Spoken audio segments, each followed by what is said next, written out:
Diga comigo, por favor. O desafio está no meio. O desafio está no meio.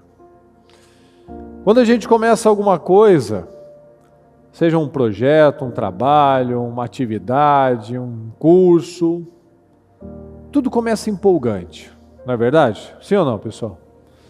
A gente começa animado, uma academia, né, um esporte, alguma coisa.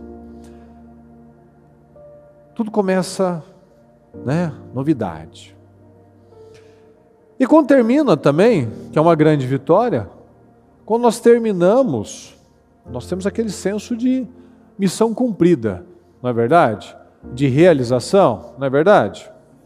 Então começamos bem, e aqueles que resistem, né, que terminam bem, terminam felizes. Mas o ponto que o problema da maioria das pessoas está no meio, está no processo.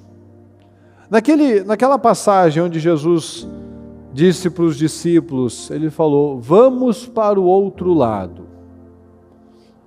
O desafio foi aonde, pessoal? No meio do caminho. A palavra fica inclusive clara isso, quando eles estavam lá no meio do mar, do lago, né? E foram surpreendidos com aquela tempestade violenta, né? Estava mais para um furacão. Então o problema deles não foi eles saírem, foi no meio do caminho. Então desafios, a gente já está cansado de saber. Desafios sempre vão nos afligir, sempre vão acontecer situações. E é nesse ponto que muitos param. Mas o lugar baixo, o caminho, quando você está indo para um lugar alto, para você chegar num lugar alto, primeiro você precisa ir para um lugar baixo. Você ir para o topo de uma montanha, você passa por um vale, né? Sim ou não? Um pico e vale, pico e vale. Então, para chegar no topo, nós vamos passar por vales. Mas o vale não é a nossa casa. Fala comigo, o vale não é a minha casa. Fala comigo, por gentileza. O lugar preparado para mim é o lugar alto. O lugar preparado para você não é o vale, é o lugar alto. E é no meio que as pessoas desistem. É no meio que as pessoas pedem para sair. E se a gente entendesse, muitas vezes a gente dificulta a nossa própria vida, mas se a gente só entendesse que se apenas nós não desistíssemos, nós chegaríamos do outro lado. Porque para chegar no outro lado é muito simples. É só eu não desistir. Então se a gente para pensar, bom, o Senhor falou, nós vamos para o outro lado. Se a gente continuar remando, uma hora a gente vai chegar do outro lado. Mas chegou o momento da tempestade, eles pararam, eles começaram a olhar para tudo, eles começaram a se distrair. E aí que começa a vir os pensamentos, aí que começa a vir fantasma, aí que começa a pensar em morte. Por quê? Porque ele parou de remar, ele parou de seguir, de fazer o que ele estava fazendo. Então, para a gente ter uma ideia de toda aquela multidão, daqueles 3 milhões de pessoas aproximadamente, que saiu do Egito, somente 2 homens e suas famílias entraram na terra. E foram quem? Homens que não desistiram. Homens que não pararam de fazer o que eles deveriam fazer. Então o final, fala comigo, o final. O final vai mostrar quem resistiu ou não. Porque infelizmente a maioria vai ficar pelo caminho, não porque Deus quer, mas porque se não há um entendimento, nós sempre vamos manter aquela mentalidade do escravo, de desistir. E na vida é assim, tudo é assim. Você vai entrar numa empresa, você passa por um processo seletivo. Se você vai entrar numa faculdade, você vai passar por um vestibular. Ou seja, tudo é assim. Se você vai passar num processo seletivo, vai afunilando. Se você vai participar de uma corrida, começa aquela multidão. E ao longo do caminho, ao longo do processo, no meio, você já vê que não é mais a mesma quantidade que começou a corrida. E no final, é muito menor a quantidade. Então na vida, em tudo é assim. Mas as pessoas, elas têm a tendência negativa de sempre achar um porquê, de sempre achar um motivo. Mas tudo é assim. Quem chega no final é que vence. Quem passa pelo processo, quem vence o meio, é o que chega na terra prometida, que chega no alvo. Então na vida é assim, a gente está falando de forma espiritual, mas na vida é assim, ó, você vai entrar numa empresa, você passa por um processo, você vai entrar numa faculdade, você passa por um processo, você vai fazer um esporte, vai afunilando, você é a Copa do Mundo, começa um monte de clubes, vai chegando afunilando, você é o Mundial de Clubes, todos os clubes do mundo fizeram suas competições e foram afunilando, até que chegou naquela única oportunidade de ser o clube número 1 do mundo. Por quê? Foi afunilando, afunilando, foi ganhando.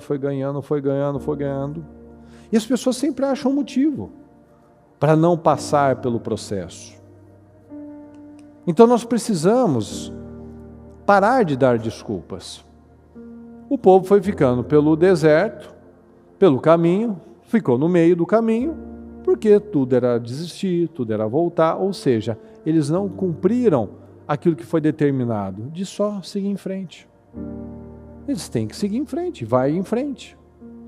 Mas eles falam de parar, de desistir, de apedrejar, de fazer tudo, menos o que eles têm que fazer. Então, nós precisamos manter o foco. Nós temos que tomar essa decisão. Eu não vou mais ficar olhando para os lados. Eu não vou mais ficar olhando para outras direções, porque é perder o foco. É por perder o foco que a maioria das pessoas falha. E uma coisa que tem faltado a muitas pessoas, para que elas não fiquem no meio, é justamente esse foco, essa consciência, essa clareza. Você tem consciência dos seus sonhos? Será que você sabe realmente o que você quer? Você tem clareza dos seus sonhos ou tem ficado muito ocupado somente com problemas e olhando para as impossibilidades?